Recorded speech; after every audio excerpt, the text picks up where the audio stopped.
창세기는 크게 두 부분으로 나누어 볼 수 있다고 했어요. 창세기 1장부터 11장까지 한 부분, 그리고 창세기 12장부터 50장까지 한 부분이에요. 창세기 1장부터 11장까지는 인류 일반 역사에 대한 말씀이고, 창세기 12장부터 50장까지는 하나님 나라의 시작에 대한 말씀이에요. 창세기 11장은 지금까지 창세기 1장부터 쭉 배워온 창세기 첫 번째 부분이 끝을 맺는 곳이고, 동시에 앞으로 배울 창세기 두 번째 부분이 시작되는 중요한 곳이에요. 이번 시간에는 창세기 11장을 통해 창세기 첫 번째 부분 인류 일반 역사가 어떻게 끝을 맺는지, 그리고 창세기 두 번째 부분 하나님 나라의 시작이 어떻게 펼쳐지게 되는지에 대해 배울 거예요. 첫째, 함의 후손들과 그를 따르던 사람들은 어떤 최후를 맞았나요? 둘째, 흩으심의 최후를 통해 어떤 현상이 생기게 되었나요? 셋째, 아브라함을 시작으로 앞으로 어떤 역사가 펼쳐지게 될까요? 에 대한 답을 성경 말씀을 통해 찾아보면서 무엇으로 창세기 11장이 끝을 맺는가? 무엇으로 창세기 12장이 시작되는가에 대해 공부해 보도록 할 거예요. 함계열을 대표하는 사람이 니므롯이라고 했고, 창세기 10장 10절 그의 나라는 이라고 니므롯은 곳곳에 나라를 만들었다고 했어요. 그리고 창세기 11장 3절과 창세기 11장 4절 또 말하되 성읍과 탑을 건설하여 그 탑 꼭대기를 하늘에 닿게 하여 우리의 이름을 내고 온 주변에 흩어짐을 면하자 하였더니 에서 니므롯이 만든 나라의 특성과 사람들이 무엇을 추구했는지를 보여주고 있다고 했는데, 이 바벨탑 사건을 통해 몇 가지 사실을 알 수 있어요. 첫째, 야벳의 계열이나 셈의 계열의 세력보다 함 계열의 세력이 더욱더 커져 사회를 주도하는 강력한 세력을 이루고 있었음을. 둘째, 홍수 심판 전 노아 당시 사회의 주를 이루었던 가인 공동체의 특성이 홍수 심판 후 노아의 세 아들들 중 함 계열을 통해 이어져 가고 있다는 사실을. 셋째, 창세기 11장 시작부터 말씀하고 있는 것처럼 창세기 11장 1절 온 땅의 언어가 하나요, 말이 하나였더라 라고 이때까지는 모든 사람들이 같은 언어를 사용하고 있었어요. 같은 언어를 사용하면서 이들은 자기들이 가진 모든 힘과 능력, 모든 역량을 하나로 결집시켜 하나님과 대등해지려고 했어요. 즉, 모두 하나로 뭉쳐 이전보다 더한 죄를 범했음을, 하나님을 반역한 악한 짓을 범했음을 알게 되었어요. 사람들의 악한 의도와 계획을 아셨던 하나님께서는 창세기 11장 9절 그러므로 그 이름을 바벨이라 하니 이는 여호와께서 거기서 온 땅의 언어를 혼잡하게 하셨습니다 라고 사람들의 악한 계획이 실현되지 못하도록 막으시기 위해 온 세상의 말을 뒤섞으셨어요. 그리고 그 결과 인간의 이름을 내기 위해, 인간의 영광을 떨치기 위해 사람들을 하나로 결집시키는 힘의 상징, 구심점이었던 탑의 건설은 더 이상 할 수 없게 되었어요. 사악한 공동 프로젝트가 실패로 돌아가고, 이에 9절 여호와께서 거기서 그들을 온 지면에 흩으셨더라 라고 사람들은 사방으로 뿔뿔이 흩어지게 되었어요. 함의 후예들과 그를 따르던 사람들은 어떤 최후를 맞았나요? 하나님을 대항하기 위해 흩어지면 안 된다, 하나로 모여야 한다고 외친 함의 계열의 사람들과 이를 따른 사람들이 받은 심판, 이들에게 임한 심판은 바로 창세기 11장 9절 그들을 온 지면에 흩으셨더라 라고 흩으심이었어요. 인류의 흩어짐은 사람들이 추구했던 악한 일에 대한 하나님의 심판이었어요. 이것이 이들이 당한 최후예요.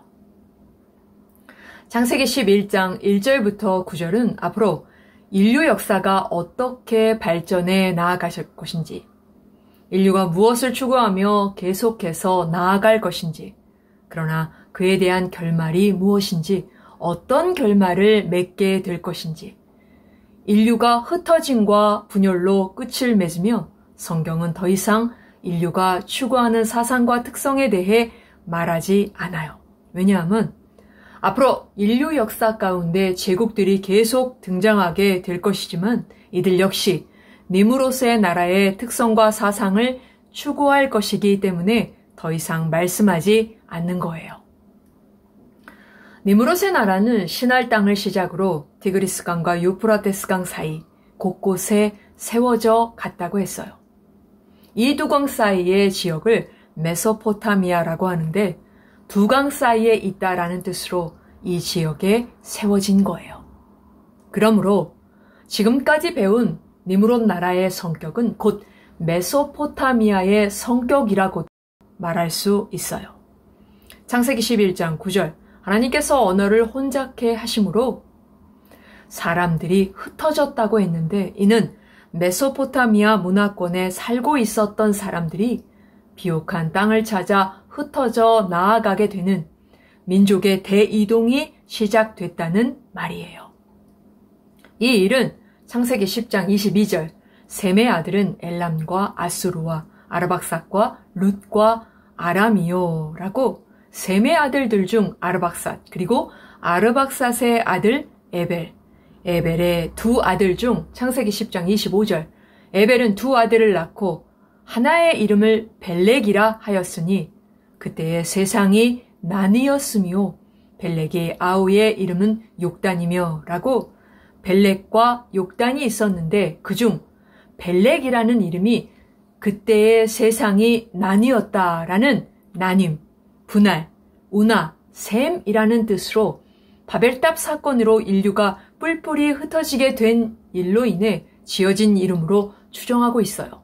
이에 아마도 이 사건은 벨렉 때에 일어난 사건으로 보고 있어요. 홍수 심판 이후 셈, 아르박삿, 에벨, 그 다음 등장하는 벨렉 시대에 일어난 바벨 심판까지 물론 셈의 후손들을 다 소개했는지는 알 수 없지만 아마도 그리 많은 시간이 흐르지 않고 일어난 사건임을 예측할 수 있어요. 우리가 여기에서 꼭 염두에 두어야 할 것이 있어요. 바로 바벨 심판으로 인해 메소포타미아 지역에 살고 있었던 사람들이 더 좋은 땅, 더 살기 좋은 곳을 찾아 뿔뿔이 흩어졌다고 했는데 인류가 흩어지게 됐구나로 끝나면 안 돼요.